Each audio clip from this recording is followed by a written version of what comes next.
Welcome to Archery Talk 101 podcast, your guide to better archery skills. We'll bring you the latest tips, tricks, and expert advice, but that's not all. We'll also have interviews with top archers and industry professionals and reviews of the latest gear and equipment and much more. What's it like to be a new archer? Hi, my name is Rory Canterbury. I'm going to be your host today on Archery Talk 101, and we have a fairly new archer on the line with us. He's going to tell us a little story about how he got started. First off, welcome to the show, Craig.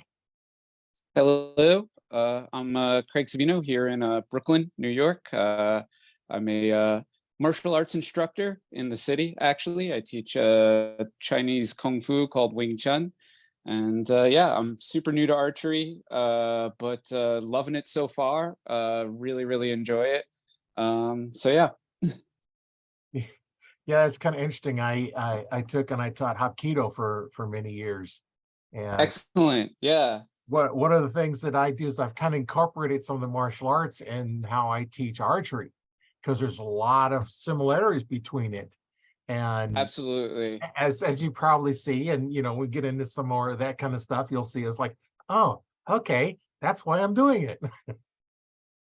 Yeah, I mean, huge similarities, like whether it's down to the technical aspects. I mean, like, I do consider archery a form of martial arts, even, Yeah. So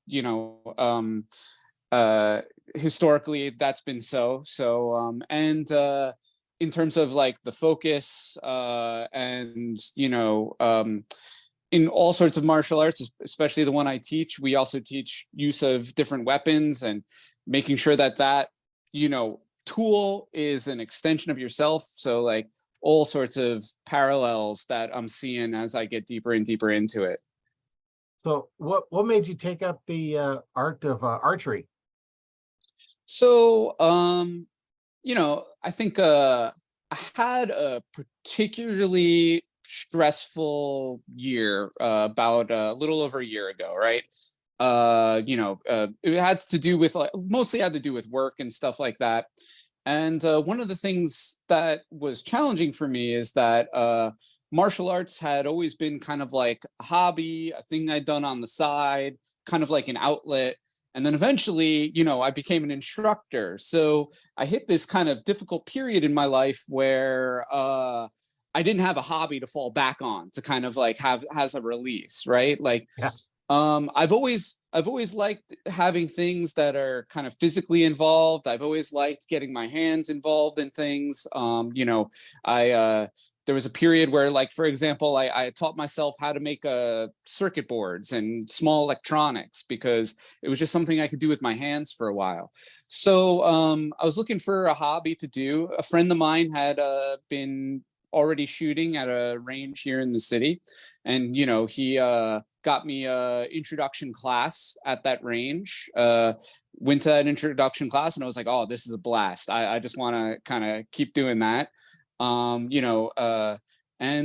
Since then I've kind of like made it a weekly or twice a week kind of activity where it's almost like a ritual. Every Friday when I start my day, I go to the range and get my shooting in. It's like a nice kind of like gets me, helps me clear the mind, makes me feel good, gives me a challenge to try to improve at. I love being competitive. So, I mean, eventually I'd like to maybe shoot league or compete against other people. Right now I'm just competing against myself to improve. So yeah, like that's kind of how I got started and didn't look back. Now using recurve, longbow, or compound, or what are you using? Yeah.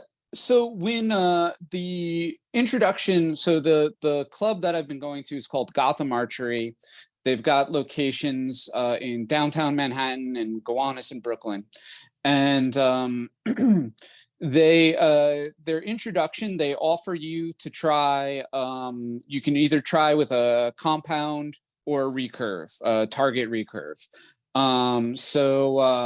I picked up the target recurve, and I like that a lot, and kind of When I've been going, they have rental equipment, and that's what I've been renting from them when I would go. Typically, is the target recurve. I have friends who shoot. I have friends who hunt as well, and most of them use a compound. But I don't know. I like it a little bit more old school, I guess you could say. And over time, I've been practicing with that target recurve, and eventually I took one of their introductory or intermediate classes shooting traditional and barebow, and that was more fun than anything else. And so that's kind of like the direction I went immediately. I was like, oh no, this is definitely it for me. I love it. Kind of learning to starting to learn how to string walk, starting to learn how to shoot instinctual with the barebow. Like that's I mean, I've only been shooting for a year, but that's the most fun I've had so far. Yeah, it kind of right along, with the martial arts background that we both have. It's like that's kind of fits right along in there with it, and Exactly. it's just kind of more the feel, the instinct, and develop, this muscle memory. And well, as you know, and I know, and some of our listeners may or may not know, to be muscle memory, you got to do it 1,000 times. Exactly. Yeah. No, it also is like the repetition, but yeah, that shooting instinctual, the martial arts analogies, I mean, the sports analogy in general, right? Like when someone explained to me how, like, when you throw a ball, you're not looking through a sight when you throw a ball, right? Right. Like onto a mark, right? And I was like, oh, okay. Cause like for a while I was like, how am I supposed to even aim without the sight, right? Like, how do I even know what I'm really aiming at? And at first, I started out gap shooting with the barebow, and then once I got a feel for it, then I started trying to shoot more instinctual, and I was like, oh wow, this is a fun challenge. I finally kind of like understand it, and it is very much like when you put some type of weapon in your hand, you have to kind of understand, for example, we use swords sometimes, and when you have the sword, you have to kind of in your mind understand how the edge of the blade lines up with your knuckles, so that Right. when you're moving that sword through the air, you have a mental kind of picture. You're focusing on your target while you're moving your hand, and you're trying to line that edge of the blade with the cut. And I find shooting instinctual very similar, where like Right. you need to get that muscle memory in as to, like, where you're holding it, how you're holding it, and then repeat it. Yeah, that's the thing. Once you have somebody teach you the proper technique, then you just keep repeating it, and that's what we do teaching, Wing Chun or Hapkido or any martial art, Yep. including Yep. archery as a martial art. Yeah. It's been around for 64,000 years, and it ain't going away anytime soon. Uh, For sure. that there for a while, the bow was your long range assault weapon, That's true. because you're Yep. reaching out long ways away and shooting targets, or whatever you target, whether it be an animal, a human, or just a target. You can reach out a long ways. When you had bows, crossbows, longbows, or swords, you don't want to get on the sword because it's too close. Get off the Exactly. range. And Well, I was joking with my my instructor, because in Wing Chun we have a what's called a long pole, and it's like a 9-foot pole that you hold on one end, right? So it's a pretty long range weapon. So yeah, so relatively speaking, right, for something kind of handheld. Um, and so I was joking with my instructor, like, no, I've got you beat on range now. yeah, So yeah, that's the kind of idea. But no, but yeah, like they at Gotham, they kind of like start you with that kind of like, they have that practice equipment, and then like once you take a intermediate class, you can rent, kind of like a little bit more higher end equipment, whether it's the barebow or something like that. But I recently decided to get my own gear, because, I'm at a point now where, well, first of all, I don't want to keep paying for the rental gear. Right. But also, I wanted something, basically to call my own, to take care of myself. And, also so that it's a little bit trickier here in the city. I think because you don't have a lot of places you can shoot outdoors, which I kind of find a bit frustrating, right?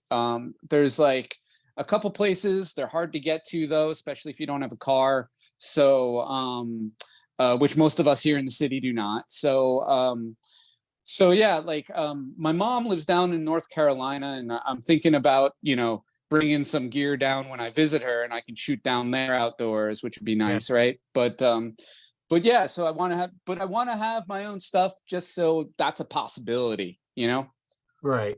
Well, and with your own stuff, it's gonna, how it's gonna fit you. It's gonna fit you. You're gonna be used Right. to it. Go rent something, and you may get the same bow each time. You may not. You might get something different. Right. And it's Right. not fit to you. That Right. thing, even Precisely. with recurves and trad bows, you've got to fit them to you. There's things, different bows are different. And nice about renting, starting out like you did, is new, is you don't have to go out and buy something to decide, oh, I don't like that one. Go out and spend the money for target bow and find that you like a recurve, you like a longbow. It's nice to rent them for a little while before you have to go out and spend the money for one. Now you can go research different ones, and a lot of people in the clubs, they're going to say, hey, try this one, see what you think of this one, try this one. And most of them will let you shoot their bows, as long as you remember, do not dry fire the bows. They get real pissed. Yeah, right. Yeah, no, you always gotta everyone. Now that I have gear, a couple friends, I was showing a friend of mine, and he kind of pulls the string. I'm like, do not dry fire my boat. Do not. It's kind of remind them just. Yeah, non-archer may not know what that is. Right, exactly. Yeah. It's like, okay, do not let go of the string. Yeah, right. If you break it, you're going to buy me a new one. Precisely. How many times people come in, it's like, yeah, the buddy wanted to see it, they drew it back and just let go of the string.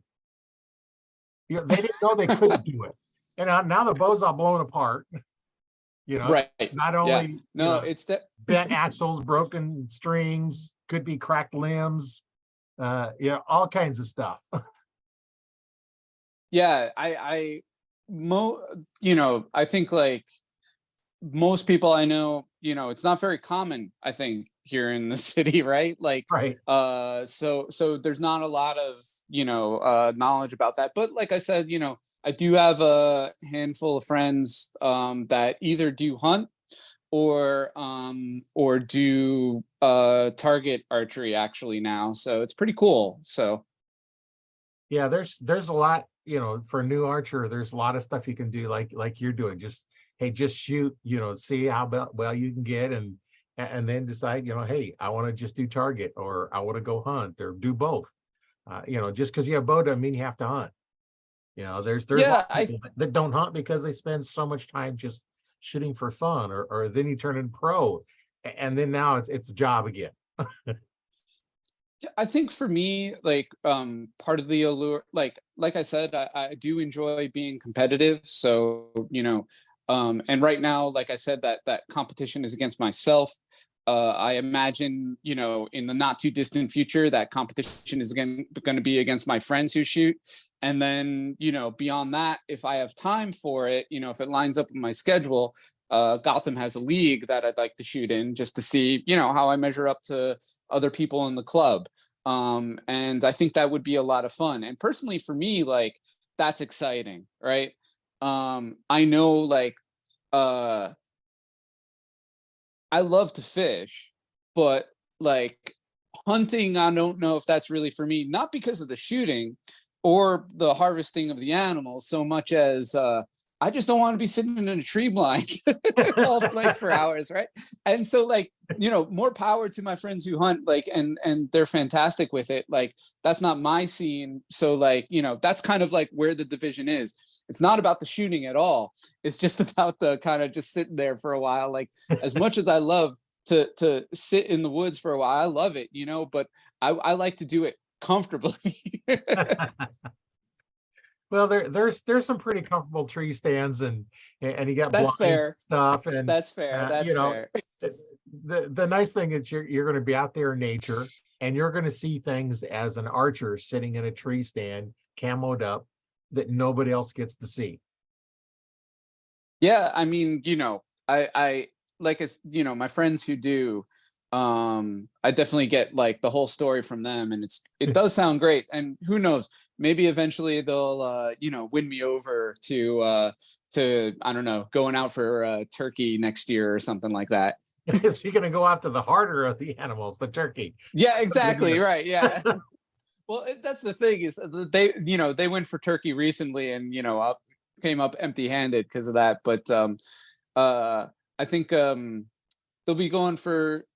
I know they went for deer last year. They'll be going for deer again this year. So although I think mostly they tend to go to New Jersey or other states, it's actually kind of more of a headache here in New York than it is in the surrounding state, at least certainly compared to New Jersey, at least for deer hunted. But yeah, but I know a little bit less about that. I just kind of know from what they tell me, but like personally, like I said, like I don't know, something about like trying to hit that mark repeatedly, Right. with target shooting. Like I think with like, with hunting, it's you kind of you want to pick your shot and you want to make your shot, right? Right.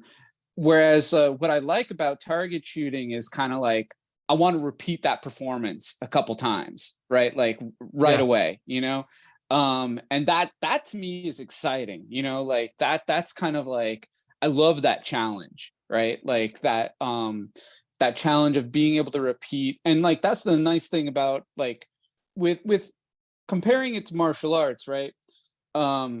You've got all sorts of different movements in martial arts, right? Right. Like throwing an elbow versus throwing a punch versus throwing a kick, right? Or using a throw, right? It's very varied, right?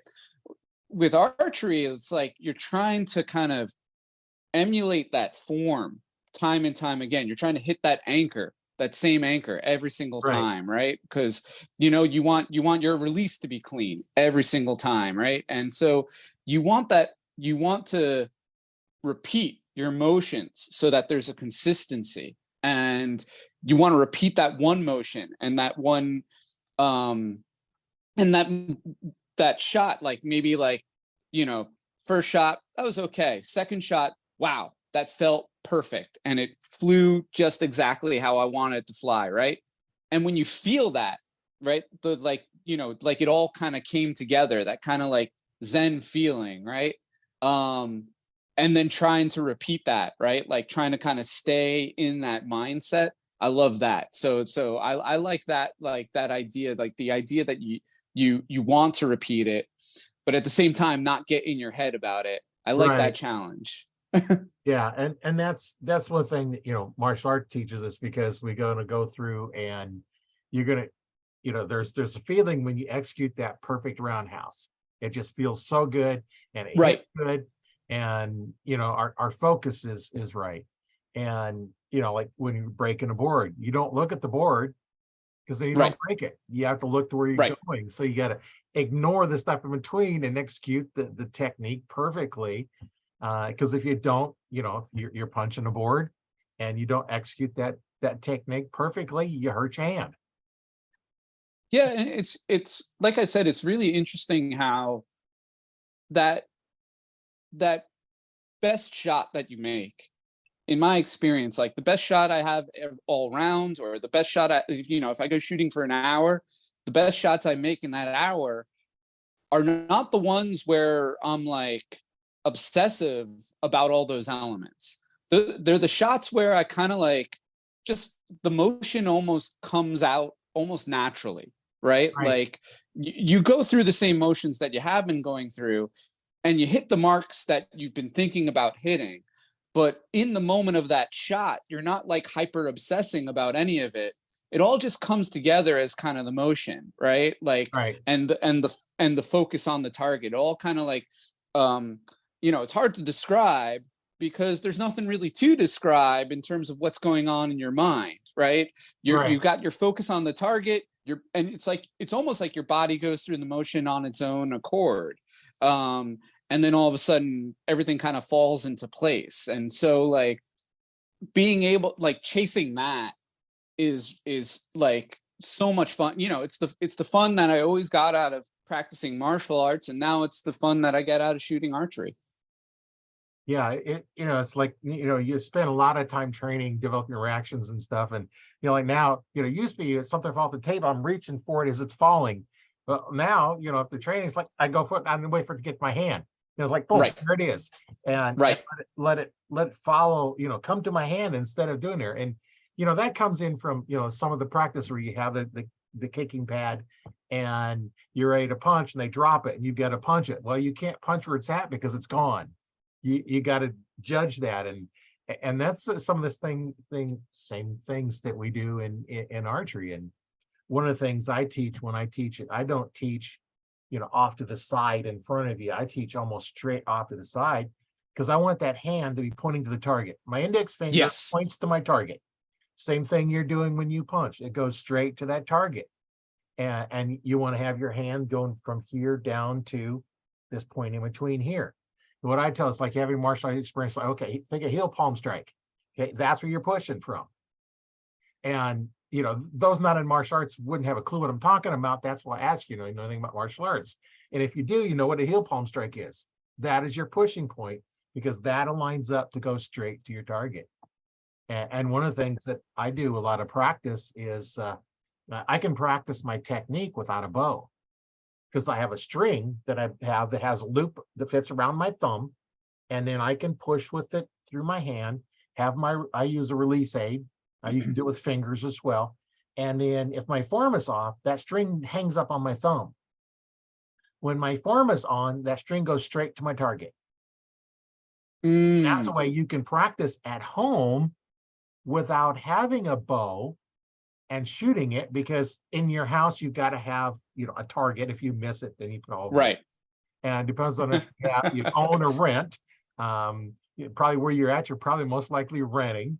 Renting, yep. Holes in the wall, but had a target up, you could shoot. But this is one way to do it and shoot without doing it. Just get you a string, and then have it your draw length, so that you come back to wherever you're anchoring. I don't know if somebody's taught you how to anchor or not, but get your anchor point. So it's the draw length you want to be. And I use the same draw length, same grip, whether I'm shooting a compound or recurve. Same grip. And then my anchor point anchors in the same point. My index finger, corner of my mouth when I'm choosing fingers. Otherwise, there's a kisser button there. And then with the handheld release, I've got back here behind my jaw. And then the handheld one, it's over a little bit different. But you still have right here in that corner, and then practice on releasing and having that hand go straight to your target. When that string comes off straight, you have a good force going straight to your target.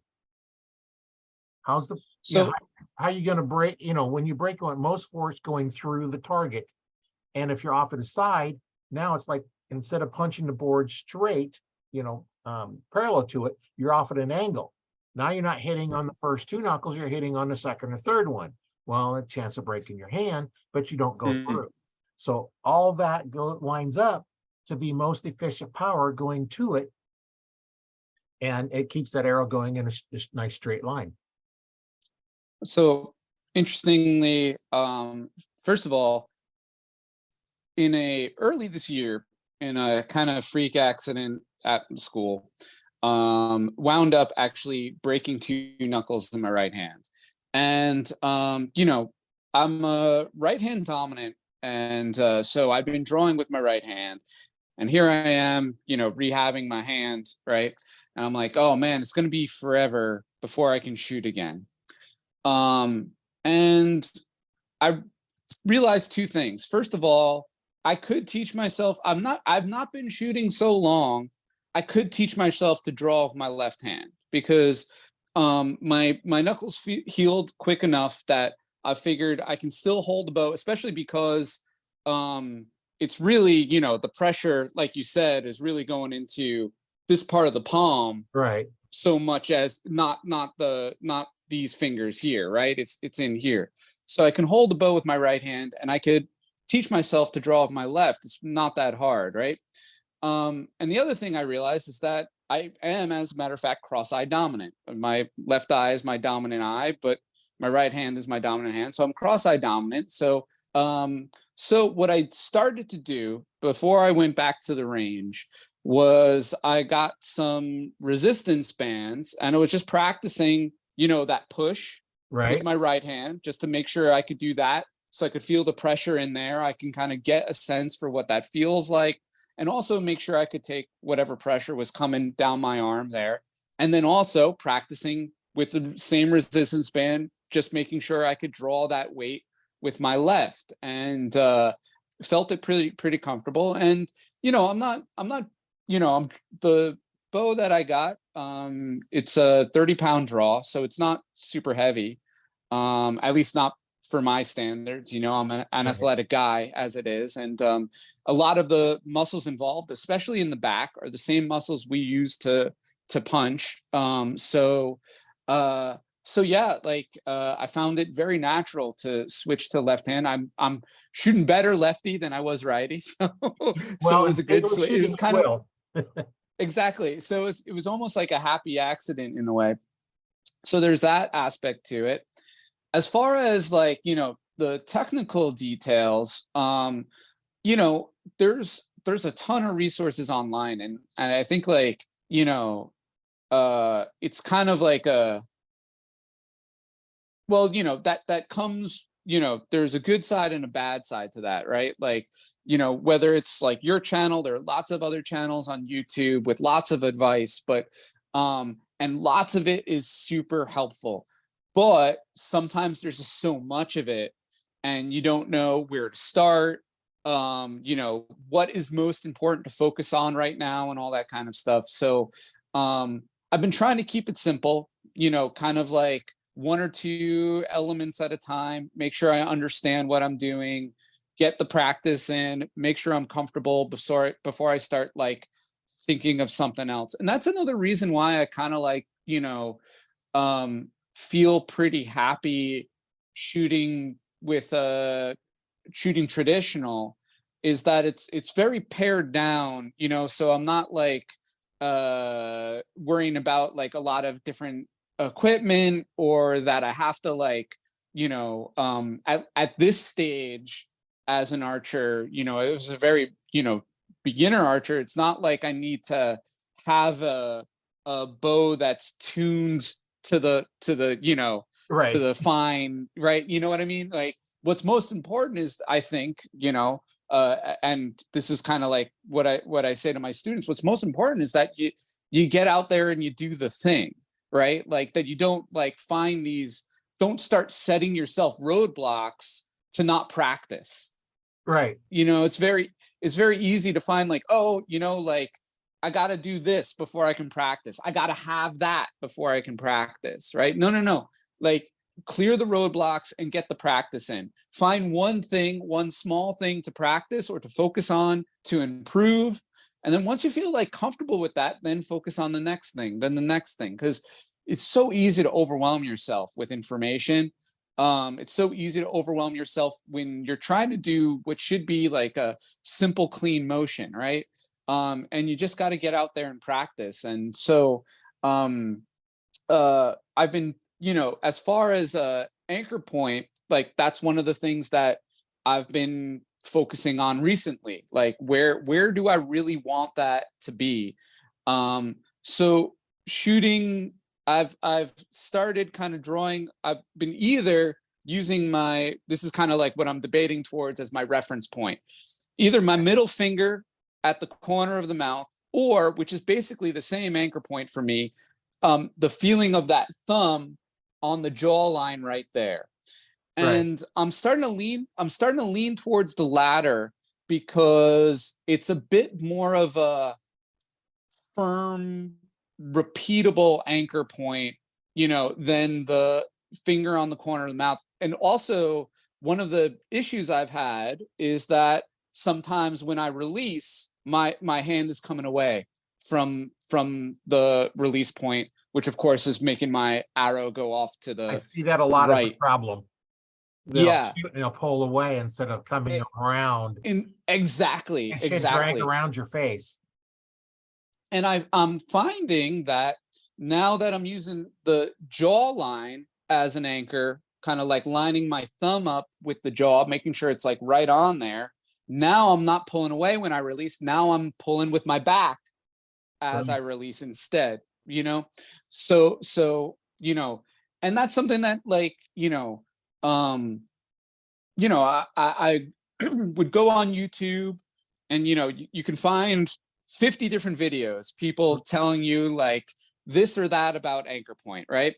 And I just try to find like, like one or two, that like give the information in a way that's like very clear. Like this part of why I started watching your channel is that like, it's like very simple information, very clear, like, each video isn't going into crazy detail about all sorts of different things, right? Like, and so like, very simple idea. And then, but then the most important thing isn't that I get that information. It's that like, I take a small piece of information and then I go to the range and I practice that. Right. And now that I've got comfort with that, now I can start thinking about other things like, making sure maybe my posture is off, or maybe, like things like that. Like, and it's like, putting it together piece by piece, wanting to kind of put the complete picture together, trying to improve each small element until they all come together into one kind of clear picture. Yeah, and in the Archery Talk 101 Facebook group, you can take a video of your shooting, upload the video, and then somebody will take a look at it, because we have archers in there that've been shooting for decades. I've been an archery instructor since '95 and have been shooting bows since the '60s. Actually, just yesterday, I uploaded 2 videos of me shooting into the group. So if anybody is listening to this and they want to give me some pointers, I mean, like the camera angles aren't great because I don't have a tripod, so I'm just kind of like setting it on a window at the range. But yeah, so, and I took one of me shooting just like 5 arrows kind of like from behind and one from kind of like in front. So you can see both kind of like what's going on in terms of my alignment from behind, and then also from kind of like a angle kind of like off to the corner in front of me. So, if anyone wants to take a look and if there's anything that kind of like jumps out at you, like, I'm open to any type of pointers at all. So, because I'm super new and like, all information is basically new to me. And then as far as the equipment I'm using in that video and the bow that I got, I wound up getting a Galaxy Sage, which, felt like, I tried it out, felt really like comfortable to kind of like to shoot. Pretty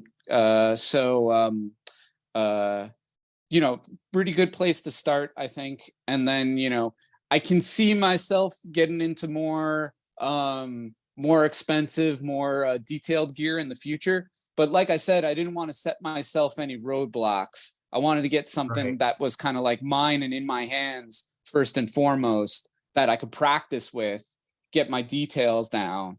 And then once I'm like, happy with that, then maybe start looking into something a little bit more with a more competitive edge, maybe. Right. But like I said, like, I just want to get out there and shoot. That's the big thing for me. That's the big thing. Yeah.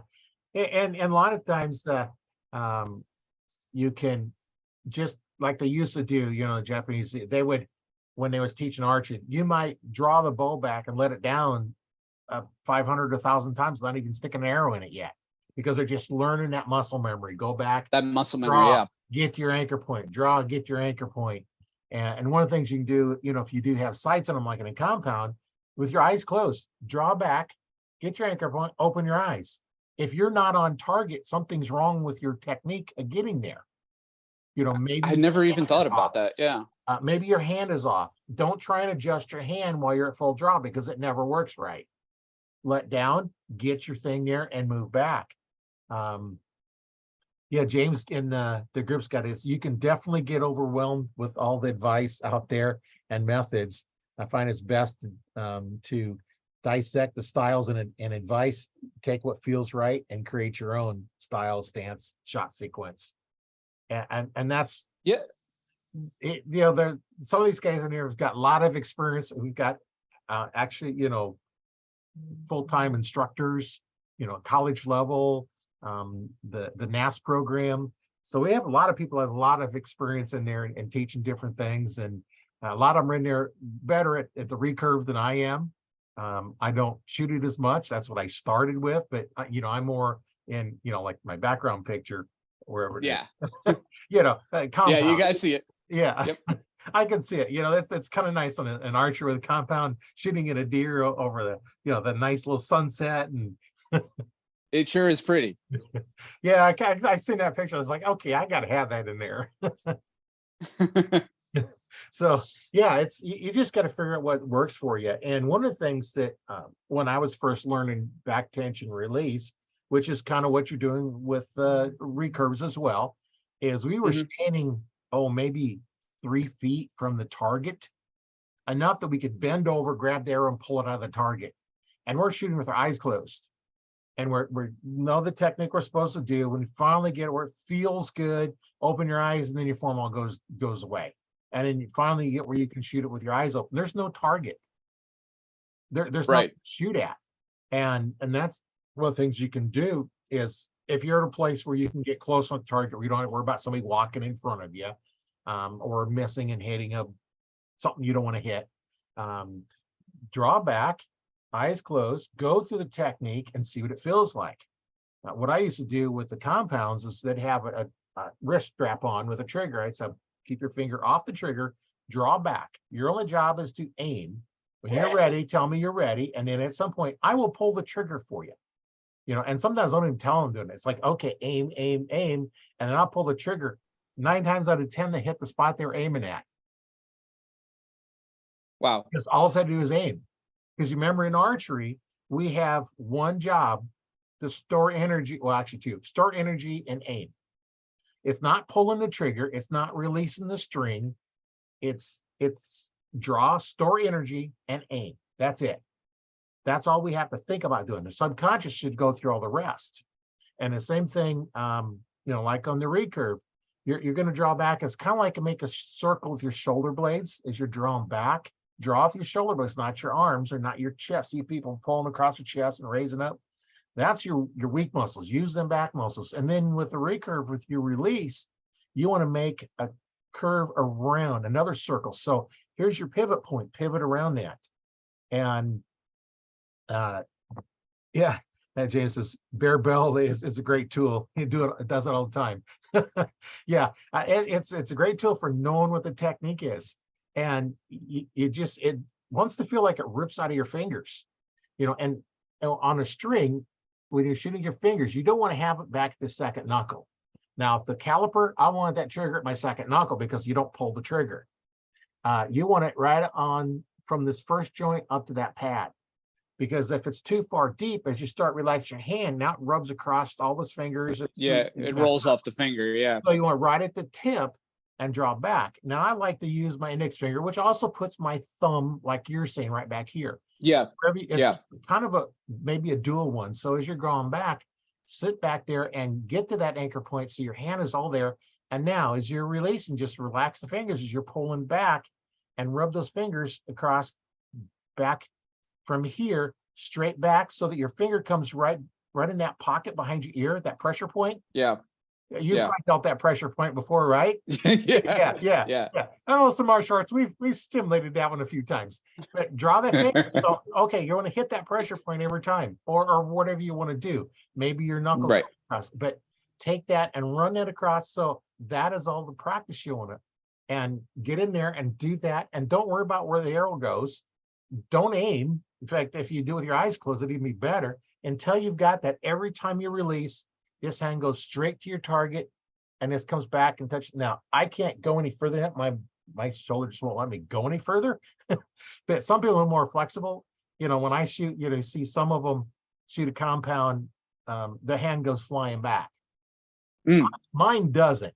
Mine doesn't come flying back. Some do. I got to tell you a story. When I was down at PSE's plant, when I went down there for a week for their dealer school, and this guy, he shot the big gorilla ones, 90-pound bow he was shooting. And this was 20 years ago. He was shooting 90 pounds. And he was out shooting. When he shoots, that hand comes flying back. Because this hand it's all relaxed here. It's all in there, and the hand just kind of naturally comes back. Right. So he was doing that and hadn't come back. This guy come up to watch him shoot. Got too close. Boom, smacked him. So when you stand behind an archer watching them, make sure that you're not in a spot where that hand can come back and smack you. Give yourself some clearance. Yeah. And when I'm teaching somebody, I always put my hand on their elbow as I'm walking behind them, just in case they do pull the trigger and it comes back. Because you can't walk around the front, you got to walk around the back, because I'm not walking in front of the arrow. So, that might be a little worse, but yeah. You still got to be careful.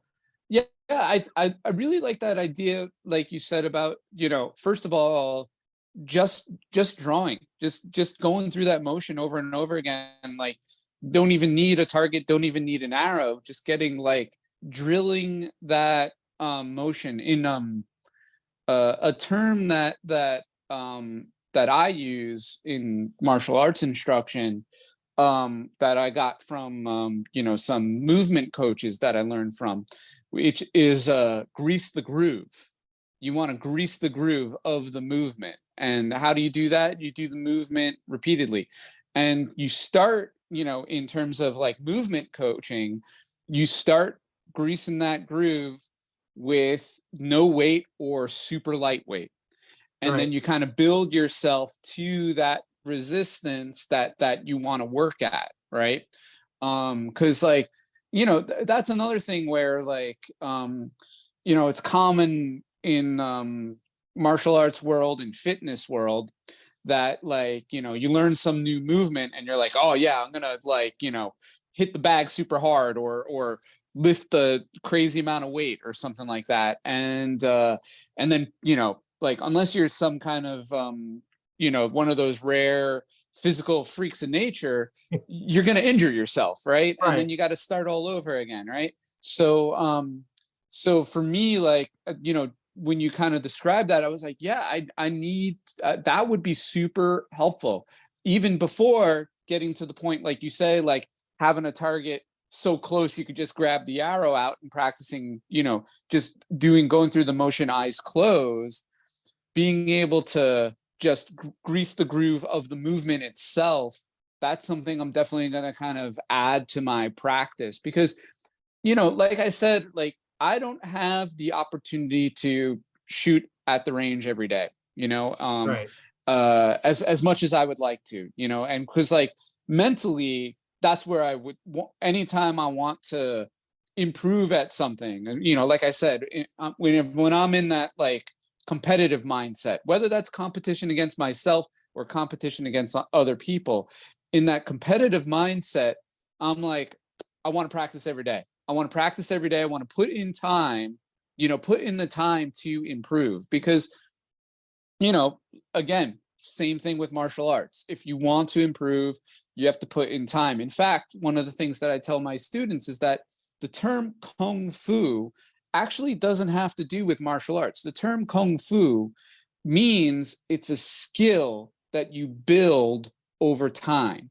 Nothing to do with fighting or martial arts. It could be, so that the analogy I usually make is with chefs. A chef has cooking Kung Fu. How does a chef have cooking Kung Fu? Because he spends time in the kitchen, right? Right. He spends time in the kitchen, right? And so with archery, you want to build archery Kung Fu. And how are you going to do that? Well, likely you're going to spend time on the range, right? Or you're going to spend time, but you don't always have that ability, right? My students can't come to the school 5 days a week. They're busy New Yorkers with busy lives, right? I Right. advise, hey, if you can come to the school twice a week, you'll be golden. Don't worry about it so much. But in those days that you can't come in for that hour or hour and a half class, try to find like 2 to 5 minutes of your day to practice one small thing, right? Make it part, even if it's one small thing, make it part of your daily practice. And one of the things that I've struggled with archery is that I don't really know, outside of my work on the range, what are those small things that I can do where I can, if I'm at home in my bedroom here, is there something I can do that I can practice to kind of like, grease the groove of Right. that motion?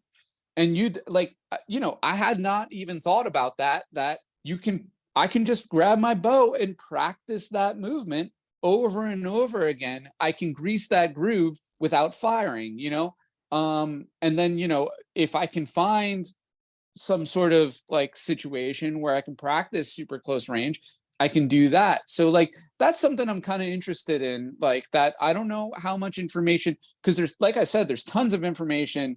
Everybody's going to tell you all sorts of stuff about like, your filler should be this, your draw should be that, your anchor should be this, right? Like lots of information from all sorts of really, really knowledgeable people out there on the internet. But I don't know how much information there is out there as to like, what can we do as archers? What can we practice as archers when we're not on the range? When we don't have that opportunity, what can we do to practice to improve our technique? Yeah, and a lot of sports, like take your football players. They're going to have practice 6 days a week, Monday through Friday and Saturdays. Games are on Right, Sundays, and right, sometimes I'll have two a day. And to maintain a skill, you really should be doing it 3 times a week. right. To get better, you got to do it more than that. Yeah, I know when I was competitive roller speed skating, we would have 6 practices a week, and these are 2-hour practices, and we weren't just rolling around in circles, we were flying around in circles. And when you don't do that, you kind of lose a little bit over a little bit of time. And of course now I'm a little bit older, and it's a little bit more work to do that. But you got to get the practice in, and if you only have access to like you going to the range 1 day a week, practice on the other stuff the other days, and it doesn't have to be a long time. You can take and grab your bow and just draw it back at your anchor yeah, point, yeah, draw back at your anchor point, and do that 10 times every day. yeah, Eventually you yeah. can get the anchor point. Then the next thing is to actually draw back, and now then, even without a bow, go through there without a bow in your hand, and now work that hand across that face. Work the hand across. Yeah, And so now you have this technique. So now you go hit this point and then back, and you can do that just anywhere. right. If you're at work or something, just take that hand and hit your anchor point and go back. That's all you're doing, is that part right there, without even a bow in your hand. And at least now you've done it 100 times, you've done it 1,000 times, you've done it, multiple times. Now get Yeah, the bow in your hand and draw back and get that anchor point. Look down, draw, get that anchor point. And now that's the next step you're doing. And you're not releasing it because you don't have an arrow in it, or if you put an arrow in it, have a target up, so in case you do miss, you hit your target. And they have right. back targets that stop them really well, and they pull out easy. So you could Yeah, take one of those up. So if you do actually, let go of it, because it can slip out of your fingers, it yep, has happened. So put an arrow in it, draw back and let down, draw back, let down, until you can hit that anchor point every time. And do with your eyes closed, open your eyes and look at a chart. Are you lined up? Does something feel off? And so you can do that. And now then next thing, go through that and then shoot.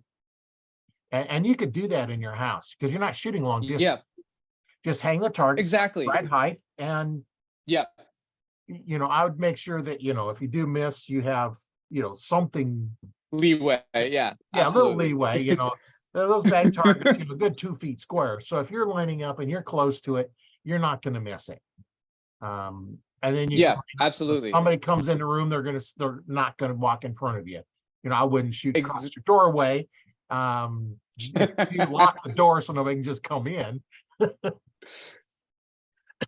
Yeah, no, this is like, that's exactly the type of like that's the kind of like information that I'm probably like most interested in, is like, what beyond the work on the range, what are the things like that we can do to kind of like practice to develop strength? Because like that's another thing that kind of I was interested in, because is also types of exercises to safeguard the shoulders, and improve the muscles in the back. Luckily, like I said, for at least the type of martial art I do, the muscles that you're using for the draw in the back, they're functioning differently, because in martial arts you're projecting rather Right. than drawing, right? But it is developing the same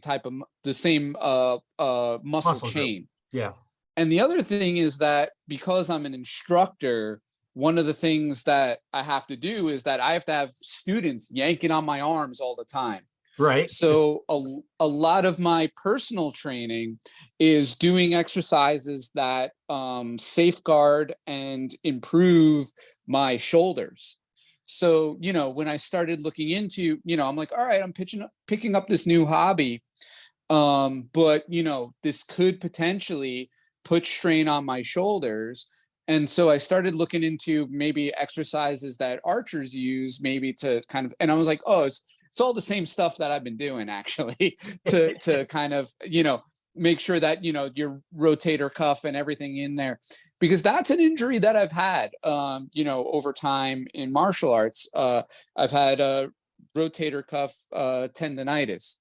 And I've had to go to physical therapy in the past for that. So like, and a lot of what I've learned through that is like the methods to what we would say bulletproof or prehab the shoulder, so you don't have to go into rehab. And so like that's the kind of stuff that like I'm kind of interested in, like, stuff we can practice, stuff we can use to kind of like protect ourselves and stuff like that. The other thing is that, like, my 6 days a week, I already have my 6 days a week in terms of like my kung fu, right? That I practice, right? If I were, shooting in a high competition, high level of competition, then yeah, I better be on the range 6 days a week, to kind of like make sure that, but like now that I have my own gear, I can give myself the excuse to get out to the range twice a week instead of one time a week, right? I'll probably go Mondays and Fridays, right? And then like, but those other days, now I'm kind of like trying to put together, all right, like gonna find 5 to 10 minutes of my day to practice this new craft of mine one way or another. Maybe it's doing the exercises that I talk about, to kind of like safeguard and improve my shoulders and my back, right? Maybe it's posture exercises, right? To make sure that I'm kind of have a strong core in general for shooting, right? Maybe it's the exercises that we just talked about, right? Maybe it's the exercises with the close range target that we talked about, right? So that's the stuff that I'm super interested in, is like, things I can do to improve beyond going to the range. Because like I said, like, getting to the range, that's just a matter of get the roadblocks out of the way, get out there and do it, right? Now with this other stuff, of course, it's the same obstacle, get out there and do it, or, get up out your chair and do it, right? But it's the added obstacle about get out there and do what? What exactly, right? So like, because, the range, it's self-explanatory, right? You stand there and you shoot, right? Right. And like, maybe you're practicing, maybe you're focusing on this, maybe you're focusing on that, but at least you're out there and you're doing it.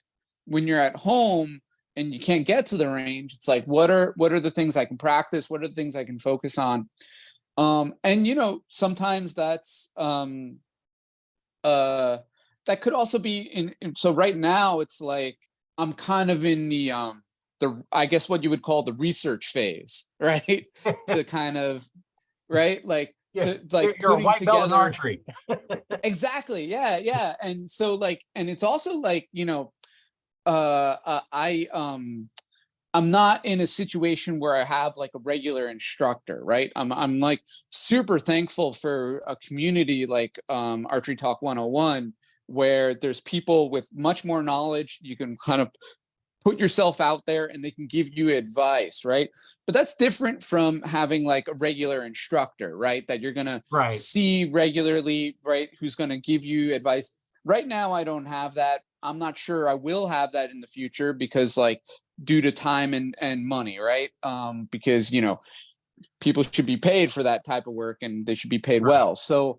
Um, so like what I'm kind of like trying to do is kind of like almost put together my own program of practice, right? Like an instructor is going to do that. They're going to have like almost like a curriculum for you to follow. Right. So right now I'm trying to like, I'm in the research phases of putting together my beginner level personal curriculum to practice, right? So now I have a couple new exercises to add to my day to day. So it's like, on Monday, I'm at the range. On Tuesday, I'm just practicing draw. On Wednesday, I'm practicing the pulling back across, right? I don't want to do it because I keep knocking my earbud out. Yeah. Now they kind of get in the way, don't they? Yeah, no, yeah, I would not advise wearing earbuds when you're shooting. No. Certainly not with the cords, right? Yeah. But yeah, like, so that's kind of like, where I'm at as a beginner right now is like that kind of stuff. And then, saving the kind of like more detailed stuff about equipment and tuning for kind of like down the road. I'm excited to get there, don't get me wrong. But like I feel like I want to make sure that like I have a solid foundation in the personal technical details, in the physical details, before I kind of go into the deep end of, higher end equipment Right. and fine tuning. Like obviously I have my own gear now. I can get it tuned to a degree, but I don't have to be kind of like too obsessive about it. It's very easy for me to get obsessive. I think that's like if you anyone who's like gotten far into the martial arts, I think that you have an obsessive mind in order to get that far. So it's very easy for me to get like really wrapped up in detail. So I feel like I need to be careful and really kind of focus on like what are the beginner details, what are the kind of like basic exercises to make sure that I'm building a strong foundation, right? And that's the other thing, I have one of my top students. He comes in, even when there's no class, he'll come into the gym and he'll practice. And the other students work with him and they're like, oh, how is this guy so good? And like, he's good at all these like really like difficult things. And I'm like, because he comes in and he practices. And when he practices, he just does the basics. He doesn't do the fancy advanced stuff, even though he is a very advanced student. He practices basic footwork, basic movements, Right. basic kicks, basic punches, right? And he does that twice a week. He comes into, and of course, he practices that when he comes to class. Maybe he does that on his own as well. But I see him in the gym doing that on his own, those basic movements. And his foundation is so strong that I can, give him any type of advanced technique and he picks it up right away, right? I can talk to him together to form the new technique. Exactly. So that's kind of like where I'm trying to keep myself mentally right now is making sure that I understand what those basics are and that I try to kind of repeat them over and over again so that I can go forward with a kind of strong foundation and not worry about that. Cause like that's the type of running backwards you don't want to do. You don't want to like run back and have to fill in the blanks when it comes to basics with any type of physical movement that you learn. Yeah. So yeah, that's kind of where I'm at in my learning. Like I said, the research phase. Well, and probably the best thing for somebody starting out like you is, one, remember, don't get that shoulder up. And you can prove that in your class. Have somebody push that shoulder up and push on that shoulder, see how much to move the body. Drop the shoulder down and see how solid they are. And that's something that you can even in the martial arts class, in Chong or Habitos, you can get the strings and have them practice that pushing, because that's the same basic technique you're going to use when you're doing a punch. It's a little different angle, but now it goes the same way. It gives the force, because when you start getting, instead of being straight at the target, if you're off at an angle, when that hand goes off, it goes back to straight because you're pulling sideways on it. And you can do that too. Just take your hand off in front of you a bit and then pull on that, just pull straight on that thumb, and then see how much pressure is when you let go, your hand automatically goes back to the normal position. And so remember that, because that causes shoulder problems when you raise them up. Same thing when you're drawing. If you have a double way up, it raises that shoulder up. You want that shoulder down, because now your tendons are holding the shoulders stable. Yeah. You don't want it that. So what I would probably set up a program for you, like, would be, okay, Monday, no bow, no nothing. Just bring your hand back to your anchor point. Do that. Like you're drawing, back to your anchor point. Hand out, draw back to your anchor point. Do that for 10 minutes. And that's all you do. Or if you want to do it longer, but 10 minutes. And then on Tuesday, draw back anchor point and hand across your face. Follow through, Anchor point, practice follow through. Anchor point, follow through for 10 minutes. And now then on Wednesday, grab your string that's your length and pull back, get that length and go through and see if that hand pushes straight out. If it doesn't push straight out, now start back over. Anchor point, and then anchor point, draw through, string, anchor point, draw through, until you get it where it goes straight off your hand. Now then you get the bow in your hand. No target, just a backstop, arrow in there. Right. Draw back. And if you don't hit your anchor point, then you got to go back. Anchor point, and then go back. Now, once you got your anchor point, draw through. If you're messing up the draw through, go back to draw with the arrow, anchor point, let down, draw, anchor point. Now you're using your real bow. Now draw, anchor point, and then go through. Once you do that, and now you're having all that technique, and now grab that string to verify that your form is correct. Your form is correct after shooting the bow. Now then you've developed that technique. Every week you do that. You go to the range, no target. You're not shooting targets for a while, probably a month. Don't shoot no targets, nothing to shoot at. You're going through at the range, not different environment. Now you've gone through now at the range. Now then the next week you're going through the same practice, anchor point, draw, you follow through, with the form with the string, the arrow, and then check your form. Now once you've done it where you can go to the range and everything feels the same, now then put a target up. And now you're going to aim, and you know what? You're going to go back no target again, because it's going to mess up. And just keep going through that. And now that you have a target, you don't care where you hit, but you're concentrating, focus on just the center of the X. Not the whole target. The only thing that exists is that X ring. And whether you hit it or not, doesn't matter. And then you keep going through that and going through that. And next thing you know, you're in there. Now then you can start worrying about, okay, now where do I need to aim to hit it? Because you don't care. You just have the spot in there. You don't care where you're going. You just care about the focus is only on that one little spot. Just like we do in martial arts, we're focusing on the spot we want to hit. And break the board. It's the spot past the board, not at the because then you stop at the board and then hurt your hand. Right. We've all done that. Breaking something is like, okay, I'm not focusing through this. And then you focus through it, and then it's like you smack the person holding the board because you went so far.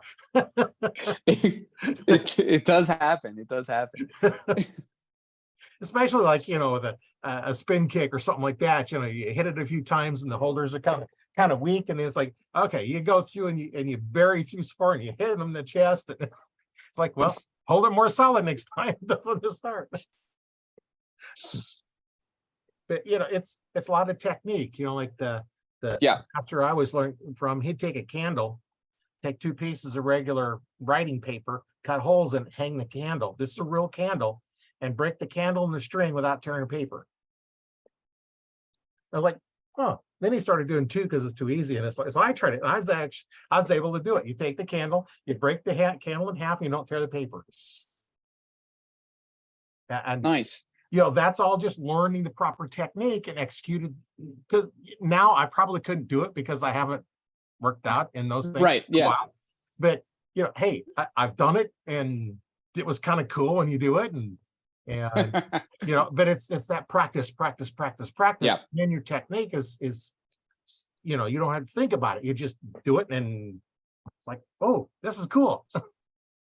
Yeah, and I think that's like I said, I think that's why I started finding the trad shooting so attractive, because it kind of like pared things down for me, down to that movement, down to kind of like focusing on that kind of stuff, where using the target recurve with the sight and everything, sometimes I felt myself getting distracted by the sight, even in terms of like repeating the movement. And I could see in the future myself kind of like maybe returning to that just to kind of play with it, because fact of the matter is, like, it's not that I don't think that's fun. Like it's not like I don't want to shoot a compound, right? Because that's fun too. It's just I find it a little bit more, I don't know, like clean isn't the right word, but just kind of like pared down. So I'm like more focusing on myself and my movement. Right. And again, that's like speaking personally, because like I said, I have a friend who he hunts with his compound, and I know he's having fun. So like, it's all about kind of like, what suits you. And that's one of the things that I've really kind of appreciated about like the different, or like the community in general with archery that I've found, is that like everyone is like super cool about whether you shoot compound, whether you hunt, whether you don't hunt, whether you shoot paper, whether you shoot traditional bare bow, whatever it is, like everyone I've encountered is like, oh, that's cool, like like, oh, like and then if they do have advice to offer, they're like super excited about offering that advice, and kind of like making sure that the other archers that they know are kind of like improving and having a good time, and kind of like know what's available to them and stuff like that. So like which is like really, really interesting to kind of encounter. And I'm sure that like I'm a beginner. I'm sure there are politics out there in the archery world that I'm just kind of not as aware of, right? But like even on a very basic level, comparing it to like the politics in martial arts, I don't know, archery is a lot more laid back in my like experience right now than the politics in martial arts. Because like especially in traditional martial arts, especially in kung fu and Chinese kung fu, man, like there's so much kind of like nonsense, and there's a lot of like upfront, like, oh, I'm your kung fu brother kind of stuff, and then like a lot of like nonsense, behind the scenes and stuff like that. And I've not encountered anything like that so far in archery. And I think like that you can have like a community like yours, and like there's like lots of different like YouTube, like I said, like different people offering advice and stuff out there. And like I said, like everyone that I've encountered has been like, oh wow, that's super cool, like I do things differently, it's really cool that you're into that, I'm into this, let's talk shop anyway. Like that, I think, yeah, that I think is like something that like, if I, as a beginner, if I could say like one thing to the more kind of like people in art, like try to maintain that, right? Because that's not something that I think you find in a lot of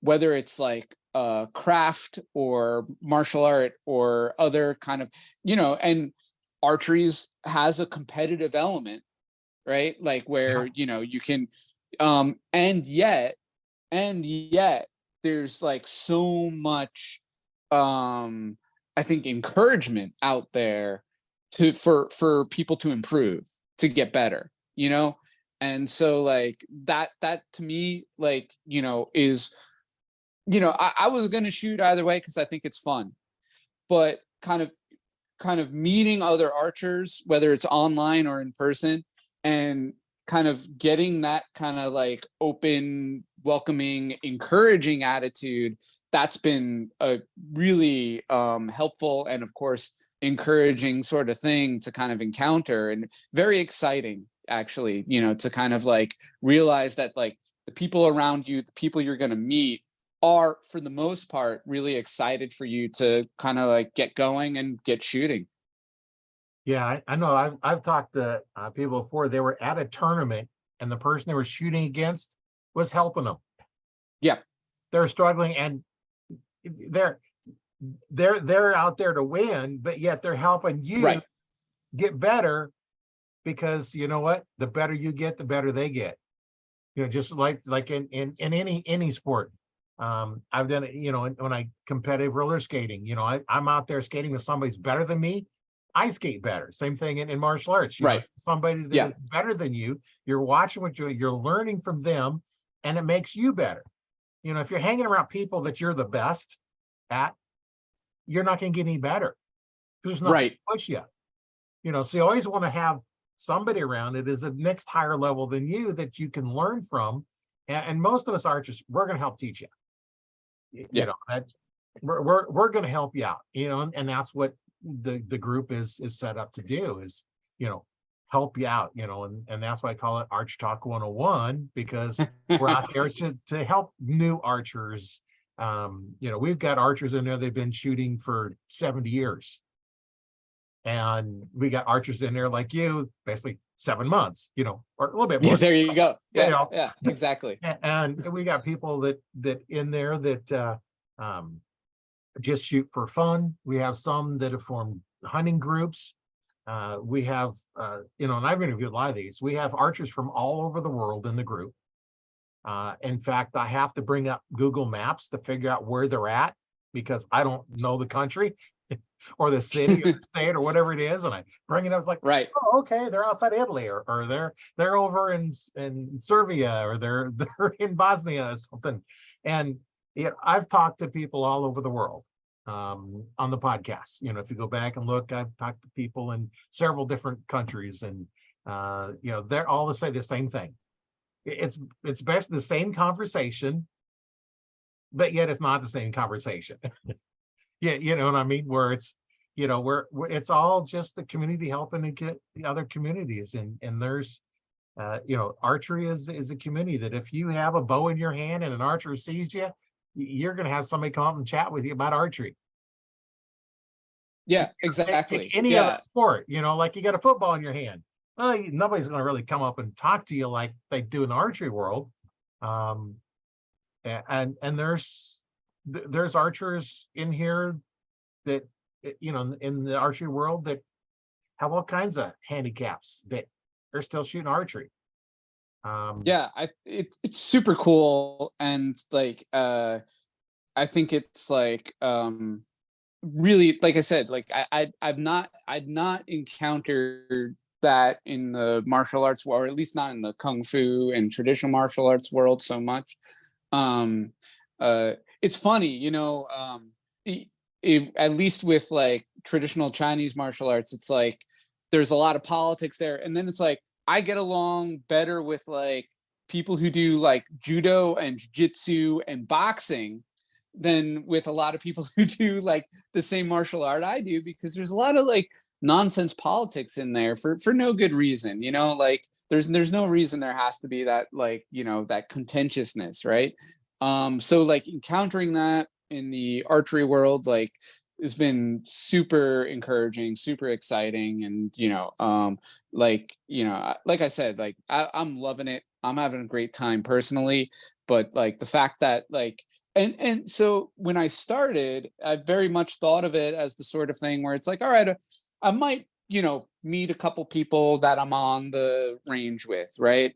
And, like we might have some conversation and stuff like that. But I've been surprised by how much more expansive it is socially, because like when I kind of first looked at it, I was like, oh, it's kind of like a solitary thing, right? Like, in which, it is in the moment, right? Like it's you and the target, or it's you and the animal, right? As far as what you're shooting, right? Like, and you are, right? And it's up to you to hit your marks, get your and do everything the right way. But like the social aspect, I've been really pleasantly surprised by, and very happy with. Yeah, that's one thing that I've seen, like, like I was just mentioning, is like it's all over the world where, Yeah. like one big family, and no matter where you're at, if you're an archer, you're automatically a friend. Yeah. And Yeah, you go to a exactly. foreign Yeah. country, you find an archery club, and you may not be able to communicate, but you know what? Google Translate on the phone can help. So yeah, there's different countries have different rules in their tournaments, but hey, it's all a stick with a Yeah. string flinging another stick at There some you go. Exactly. Yeah. Yeah. Like, and that's the other, like, that's also super exciting to me, that there's like the differences are exciting, like that, like, oh, you do it that way. Oh, that's super interesting. Oh, like what different challenges does that present you? What advantages does that present you? Like right. how does that make what we do easier? How does that make what we do more difficult? Right. Like, and I love hearing about that, because like it really kind of helps inform my practice, to hear all those different kind of like ideas. So for example, like I said, like I don't hunt, I don't see myself hunting. It could happen, but I love to hear about and listen to, what challenges hunting archers encounter, Right. whether, because that information, I mean, it's interesting to me on a human level, but it's also interesting because like that information makes me think about how I do things in my situation if I'm shooting paper, like Right. how is that different, and why is it different? How is that more difficult? Why is it more difficult? How is it easier in some cases, right? And not, like when I hear, for example, like I shoot indoors, I'm really excited to get outside and shoot and to experience that, because I know it's going to be different. I know it's going to be challenging in all sorts of different ways, right? And I get that information from people who shoot outside, particularly people who hunt. And so like that gives me information, gives me something to be excited about. It gives me something different to think about trying, Um, and so I love that. I love kind of like, being able to kind of listen to different experiences that like either will or won't have an impact on what I do, just to kind of hear it. Well, in hunting, no two situations are exactly the same. You might be That on too. the same tree stand, but the deer or the turkey, whatever, is at a different spot, different angle. Right. And it's like, in martial arts, we put in a combination. You might have a front kick, side kick, whatever the combination is. You got a combination, but you got to do each one individually. Well, hunting targets is like one technique. In a tree stand, hunting for an animal is like stringing a whole series of techniques together, because you not only Right. have the elevated platform, you have to shoot at an angle, which means you got to change your form is different than on the ground. Mm, You have different angles, so your aiming point is different. So there's so many different factors come in there. It's like, okay, where do I shoot it for? Because it might be 20 yards away, but it might look like it's 40, depending on the angle. And I've talked about this a few times before. The carpenters know 3, 4, 5 triangle. That's how you get a right angle. Because one leg is 3, one is 4, the diagonal between the two is 5. And people don't understand too much on shooting angles. You're shooting uphill or downhill. You gotta shoot low. Well, it's not necessarily shooting low. It's the fact that your tree stand is here. Let's say you're up 20 feet, and I have target is actually 20 yards away, but I'm up high enough, so it might look be a little bit different. So I had one time where I was shooting. I knew the trail was 20 yards away because I ranged straight across. It's 20 yards away. Deer comes walking on that trail. The size of that deer, and it looked like it was 40 yards away. I shot it for 20 and got it because that angle, the angle, you shoot horizontal distance, not the angle distance. So if you're on a 3, 4, 5, so if you're out 3, up 4, it looks like it's 5, but you have to shoot it for 3. You just shot over if you shot it for 5. And your rangefinders will compensate for that. Right.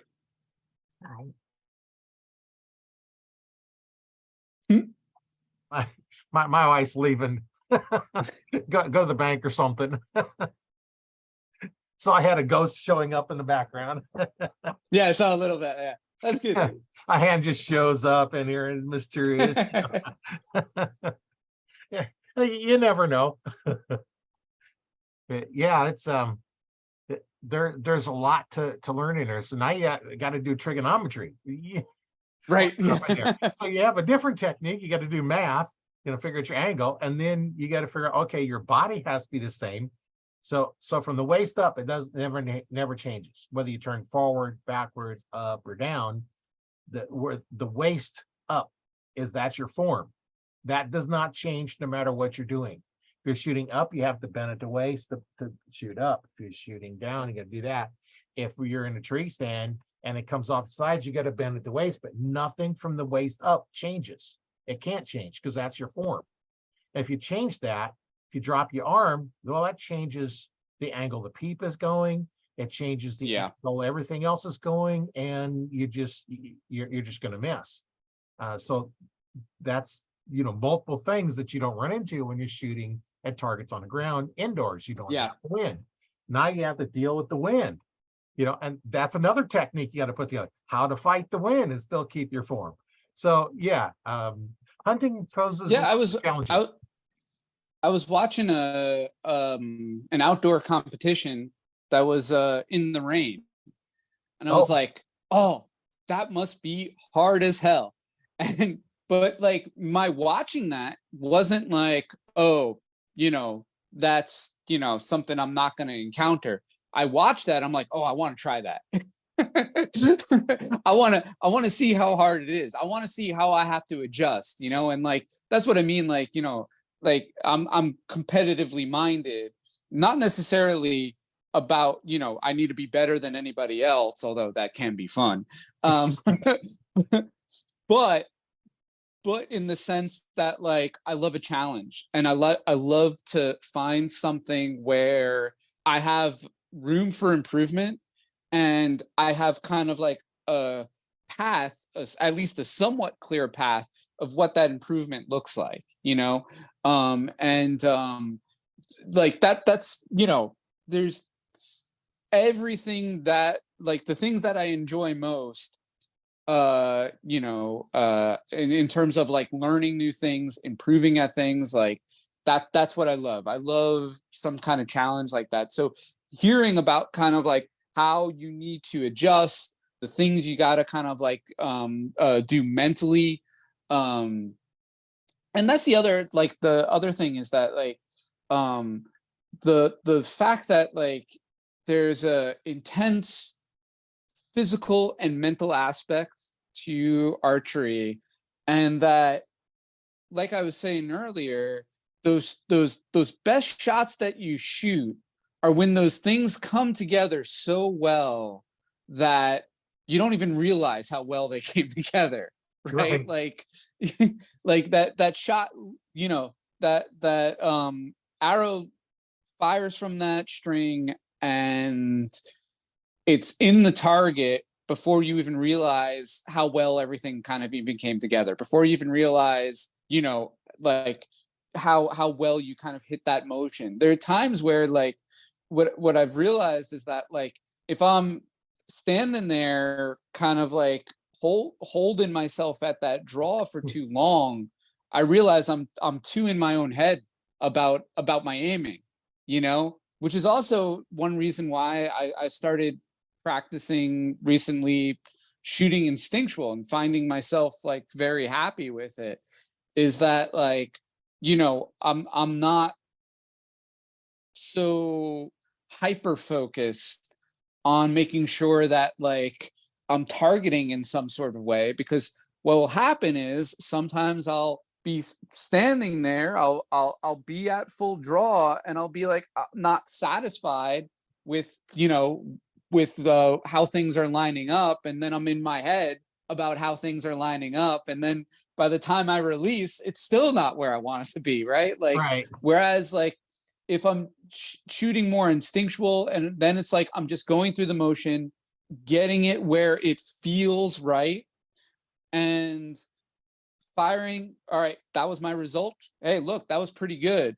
If I just make this slight adjustment, I think I'll be even better, and do that, you know. And I'm not, you know, falling into this trap about like everything needing to be exactly perfect, you know, like everything kind of like, you know, not in my head, like doing a math equation in my head, you know, like about like, you know, like, well, my back should be pulling this much, and you know, like no, it's you just need to kind of like, you need to find the feel, and you know, like kind of like, so these things become a little bit more automatic rather than thinking too much about it. And like, you know, I'm still a beginner, so I know that I'm gonna be in my head like a lot, you know, and like because there are certain things I do need to work on.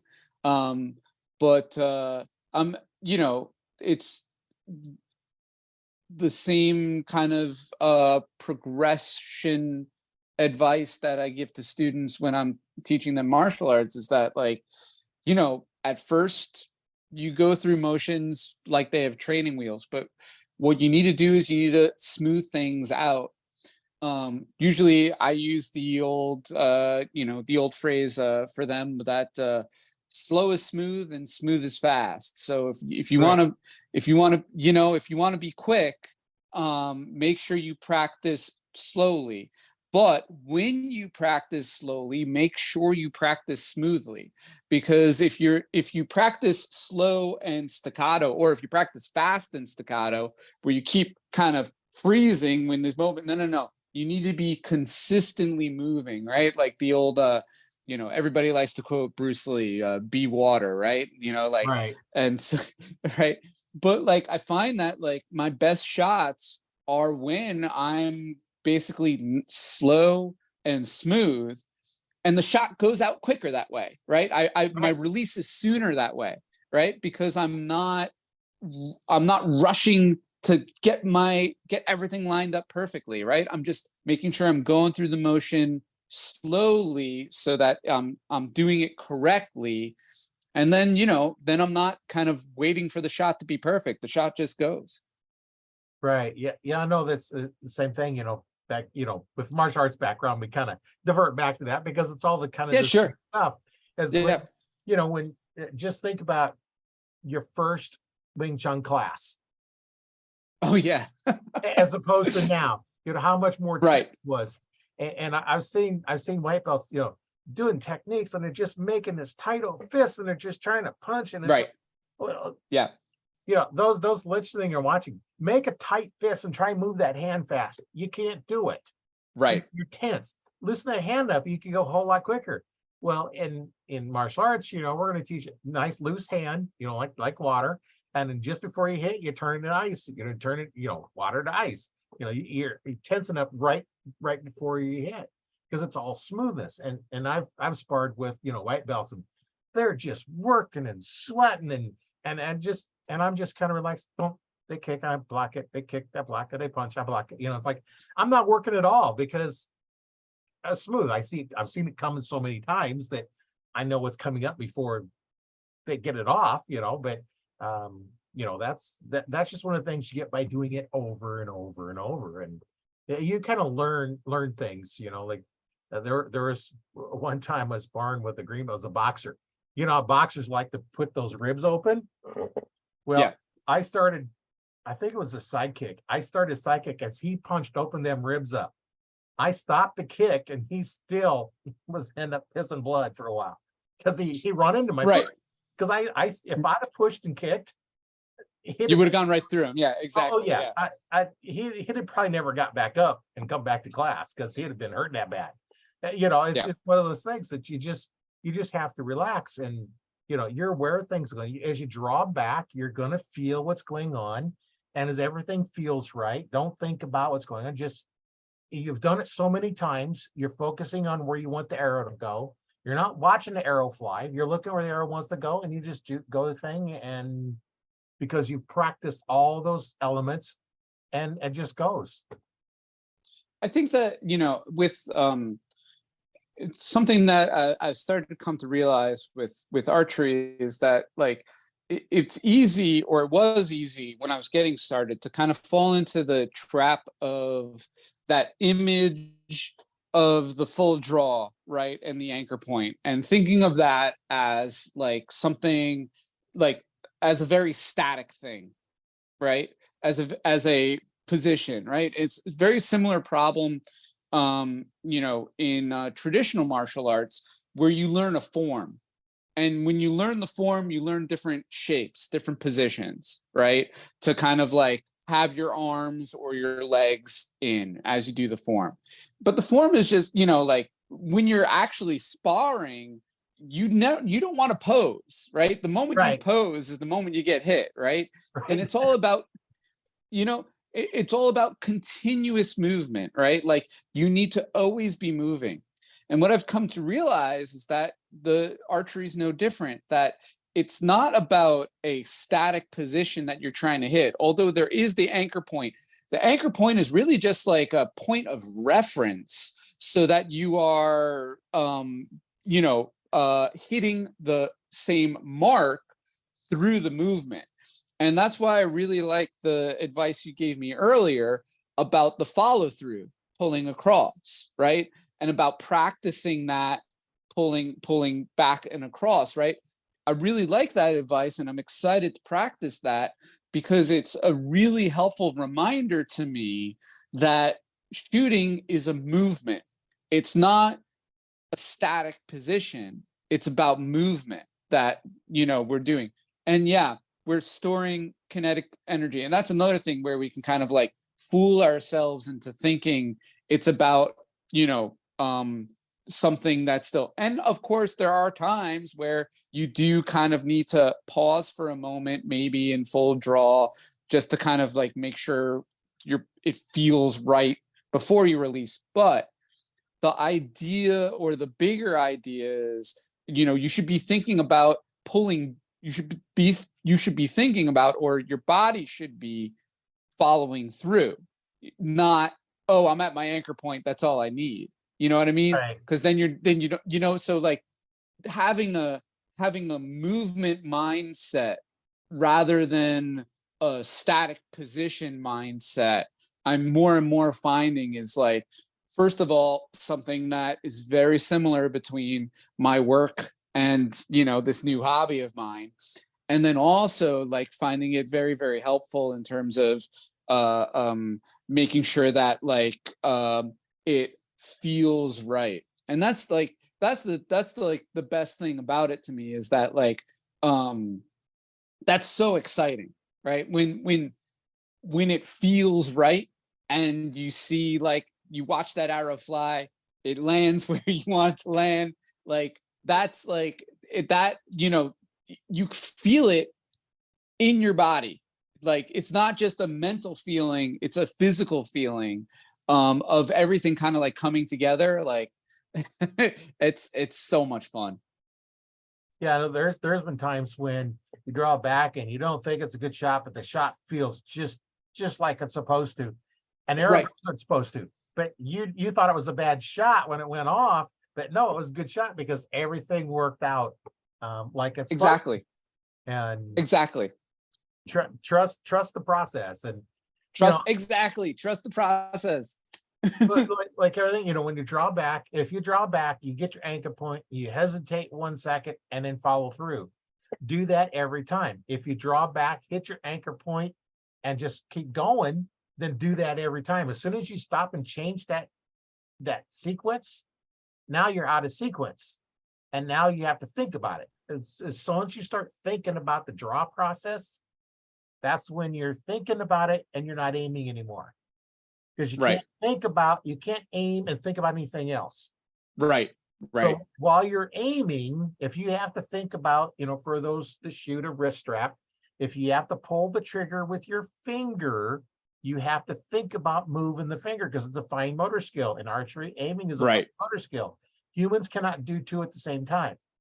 Now, there are some that practice enough that appears they're doing two, but they're thinking about one and the other.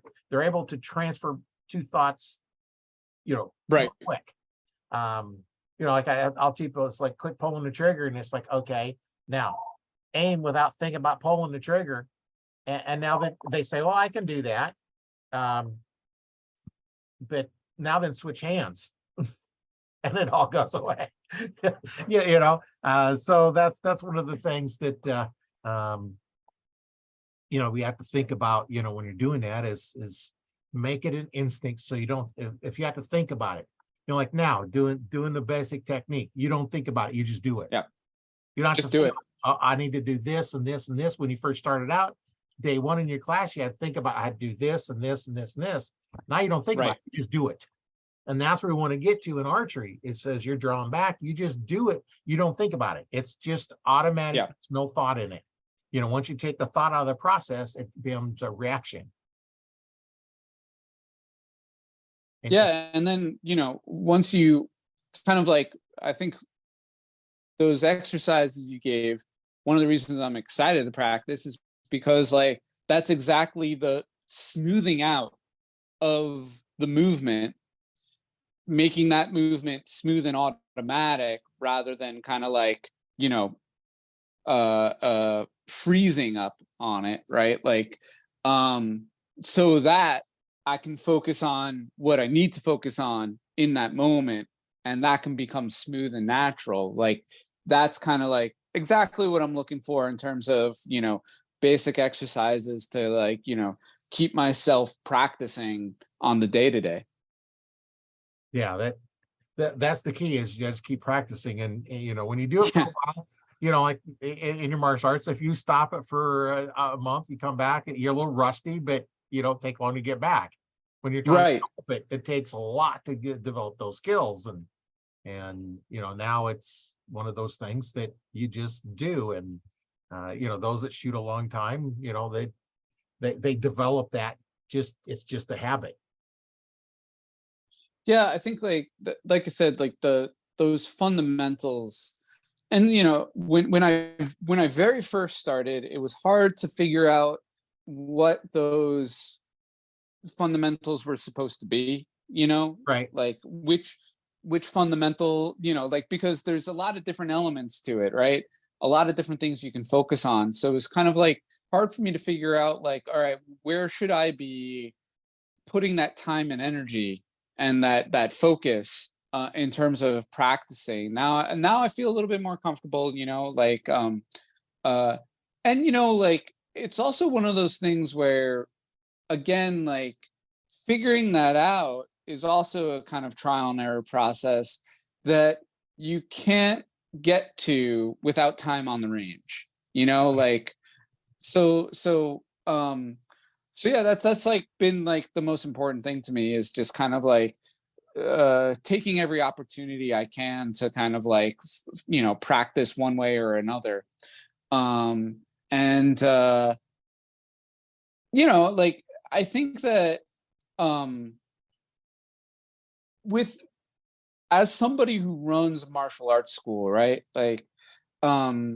from the business end of things, thinking about when people kind of like come in through the door, you want student retention, right? Right. And how do you have student retention? Well, there are some people that say like, well, you have to have a firm self-defense program because people want personal self-defense when they're learning a martial art. And then you have people who are like, oh, you have to have a great physical fitness kind of aspect to it because people want to get in shape, right?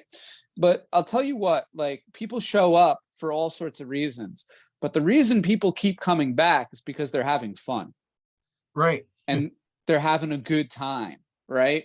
And so like maybe they're having a good time because of this fitness part. Maybe they're having a good time because of the self-defense part. But that's only like a part of the picture, right? Having fun is kind of a bigger picture. The most important thing is that you're enjoying yourself, right? And so what I'm doing is like, when I go to the range, I'm enjoying myself. I'm having a good time, right? I like to shoot. It's fun. I like the challenge, all those different aspects of it. So for me, it's like all that practice in between range days. It's like because I'm preparing myself for that practice becomes fun too. And so mentally, I'm kind of like keeping myself there in the fun zone, right? Like because that's what kind of like keeps me engaged. That's what kind of like makes me excited to practice, and it's the thing that's going to keep me going back to the range. And so far I'm having a blast pushing myself. It's great. Yeah. Well, and if you want to go to, say your goal was to put sights on your bow, right? You'll go through the same process, no sights, and then put the sights on with no target, and see how your form goes away. Take the sights off and shoot some more. Put the sight on. Form goes away. Do that until your form doesn't go away. Before you even start aiming anything, you're aiming at the whole 4-foot square backstop. Right. How big the backstop is. And so it doesn't matter where you hit. So now then you get sights on there. That's the thing I went through when we first learned back tension release is we got our eyes closed, open our eyes, we see the pins, and it's like, that don't feel like I just did. Close your eyes. No, it's there. Open them up, goes away. Close your eyes, it's back, open them up, goes away. Because your mind is seeing stuff and it's interpreting what your eyes are seeing and confusing your mind because you haven't developed the skill yet. It's just like, I don't know if you've done any blindfolded breaks or anything or kicks, but you picture that thing with your eyes open and close your eyes, where it's still at, and you can hit it because your body's been trained to hit that. And it's the same thing we're doing. You're training your body to know this position is going to hit that spot. You have to keep working on it till you hit that. Well, now you go different distance, and then you train your body at that distance. Here's where my body needs to be. And that's where the string walking comes in, and the gap shooting, and all that in there. And that's something different. Yeah, I hadn't even considered the eyes closed method of practice in any way, shape, or form. But like now, after you mentioned it, I was like, wow, no, that is a great thing to add to the practice. In Wing Chun, we have what's called Chi Sao, where it's like from close range, you kind of like, it's almost like grappling in a way, right? Where you need to be in contact with your opponent, you feel what they're doing, and you respond. And it's something that, exactly. So exactly. So you use your eyes to a degree, but really it's about proprioception. It's about what you feel based off of contact. So, being, practicing. And so eventually we do practice that sometimes with a blindfold or with eyes closed, just so we can kind of like see like, okay, this is what you are feeling and how you're responding. And, you do kind of create this 3D model of the opponent in front of you based off of what you can feel from contact. And now I'm thinking like, oh yeah, no, like you want to be getting information from the bow based off of how it feels, holding the bow in your hand and the string on your fingers and the tension in your back, right? Like eyes closed kind of like forces you to really get into that proprioceptive element, because you don't have that information that of what you're seeing kind of like giving you another layer to kind of like on top of that maybe like distort your perception in some sort of way, right? So yeah, that's kind of like it makes a lot of sense. Honestly, I'm surprised I didn't think of it as a way to practice. Well, when you have as much um, time in doing martial arts and everything else as I have, you've kind of combined all those things, Right, sure.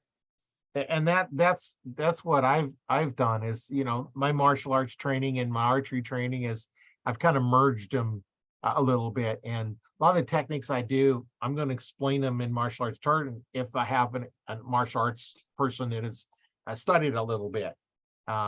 Yeah, it's always good to kind of find the language to kind of translate across.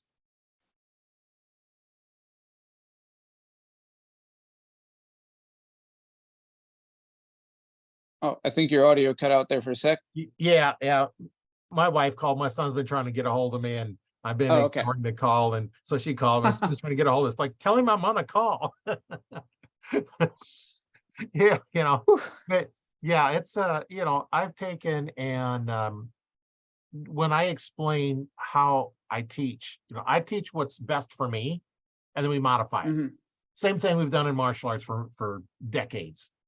This is the technique, but I might have to explain it different or show it a little different and modify it based on body type. And that's just some of the things you learn over the decades of doing this kind of stuff. And um, there's the same thing when we're sparring. We don't stare like it. They say, well, watch your eyes. That's what's going on. If I'm staring at your eyes, I can't see your feet and hands. So, Right.